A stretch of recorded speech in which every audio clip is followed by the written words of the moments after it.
ہوں بظاہر پرانے کی صورت، کر بھی دے مجھ کو تو نے ایک سیرت، ظاہر اچھا ہے باطن برا ہے،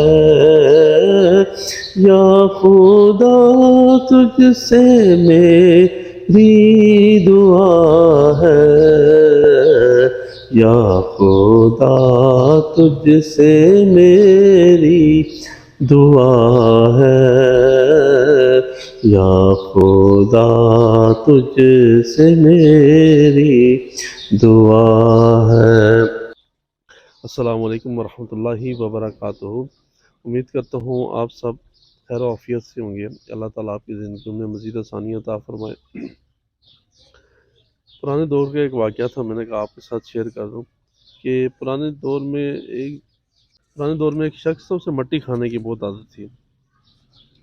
تو ایک دفعہ وہ دکاندار کے پاس چلا گیا اور اس نے دکاندار سے کہا کہ مجھے 1 کلو چاول تول کے دیے جائیں۔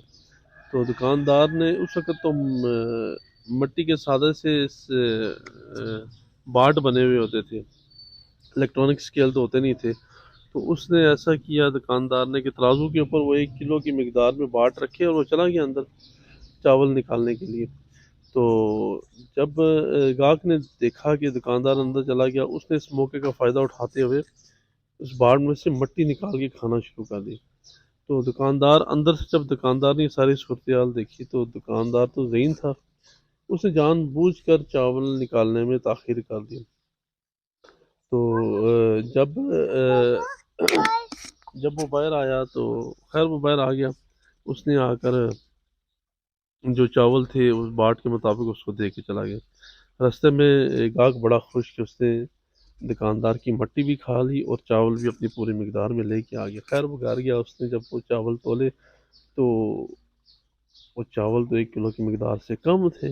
وہ غصے میں آ گیا اور اسی غصے میں بڑبڑاتا ہوا وہ دکاندار کے پاس چلا گیا اور اس نے جا کر دکاندار کو برا بھلا کہنا شروع کر دیا اور دکاندار سے یہ کہا کہ آپ نے میرے ساتھ دھوکہ کیا، فراڈ کیا، میں نے آپ سے 1 کلو چاولوں کا تقاضا کیا اور آپ نے مجھے کم تول کے دیے۔ تو دکاندار تو پہلے اس کی طرف ایک دفعہ دیکھا، پھر وہ مسکرایا، اس نے کہا اصل میں بات یہ ہے کہ میرے باٹ ان کا وزن تو پورا تھا، لیکن جب میں اندر چاول لینے کے لیے گیا تو آپ اس میں سے مٹی نکال کر کھانا شروع کر دیا آپ نے۔ تو خیر باقی جو بچا تو وہ اسی مقدار میں آپ کو میں نے چاول توڑ کے دے دیا۔ یہ بھی سارا واقعہ اس نے سنا تو اس کی آنکھیں کھل گئی اور وہ پریشان ہو گیا اور اسی شرمندگی کی حالت میں وہ واپس چلا گیا۔ تو یہ سارا واقعہ سنانے کا مقصد اور شروع میں اپنی آواز میں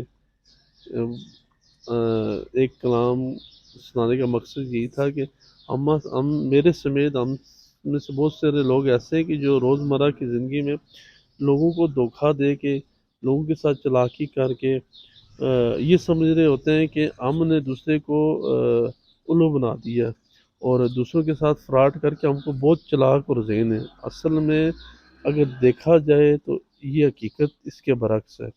ہم دوسرے کو دھوکہ نہیں دے رہے، ہم اپنے آپ کو ہی دھوکہ دے رہے ہوتے ہیں۔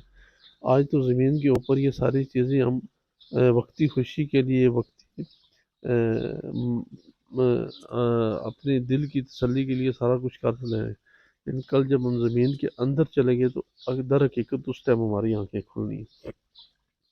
تو خیر آج تک اگر ہم نے کسی کے ساتھ ایسی کوئی زیادتی کی ہے تو ہمیں اس سے ڈھونڈ کر اس کی تلافی بھی کرنی چاہیے اور اس سے ہاتھ جوڑ کے معافی بھی مانگنی چاہیے، اور اس کے بعد بھی اگر ہم نے کوئی ایسا ارادہ کیا ہوا تھا تو ہمیں اپنے اس ارادے پہ بھی توبہ طائب کر کے تو ایسی چیزوں سے اللہ سے معافی مانگنی چاہیے۔